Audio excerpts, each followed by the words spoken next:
ওয়াকারের আম্মার চুরির কারণে কয়দিন পর পর বিমান দুর্ঘটনা ঘটে। এটা নিয়ে যেন বেশি মাতামাতি না হয়, সে কারণে রাতে লাশ চুরি করা হলো। তৎক্ষণাৎ পরিস্থিতি সামাল দিতে পাঠানো হয় ওয়াকারের বন্ধু আসিফ নজরুলকে। ওয়াকারের সবচেয়ে বড় ঘেটু হচ্ছে আসিফ নজরুল। এখন কথা হচ্ছে এই প্লেন ক্র্যাশের পিছনে দায়ী কে? দায়ী হচ্ছে বাংলাদেশ এয়ারফোর্স এবং বিগত সরকারগুলো।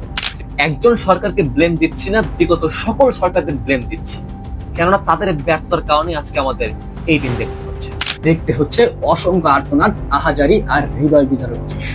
আমার ছেলের নাম আরিয়ান, ক্লাস 4 এ পড়ে আমার সন্তান, বাংলা ভাষণে পড়ে আমার ছেলে সারা শরীর পুড়ে গেছে। একটু খটকা লাগতেই পারে, একটা বিমান দুর্ঘটনাকে কেন্দ্র করে আমি বিগত সকল সরকারের উপর ব্লেমটা দিয়ে দিচ্ছি।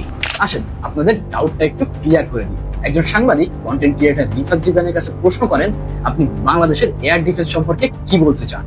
আপনার কাছে বাংলাদেশের প্রতিরক্ষা ব্যবস্থা কেমন? আমাদের এয়ার ডিফেন্স সিস্টেম নিয়ে আপনি কি বলবেন? আমাদের ব্রিটিশ আমলের 10টা MiG-29 আছে না, MiG-21 আছে, তার মধ্যে 2টা অকাজ। আমাদের আর কি প্রতিরক্ষা ব্যবস্থা? আমাদের শুধুমাত্র ওই চেতনার নাম আর হইলো এই সভাপতি, সহসভাপতি, এগুলা দিয়ে আমরা বেঁচে আছি। আসলে এসব দিয়ে তো হয় না ভাই। রিফাত জিবরান চমৎকার একটি উত্তর দেন। তিনি বলেন, আমাদের প্রতিরক্ষা হিসেবে আছে চেতনা, সভাপতি আর সহসভাপতি।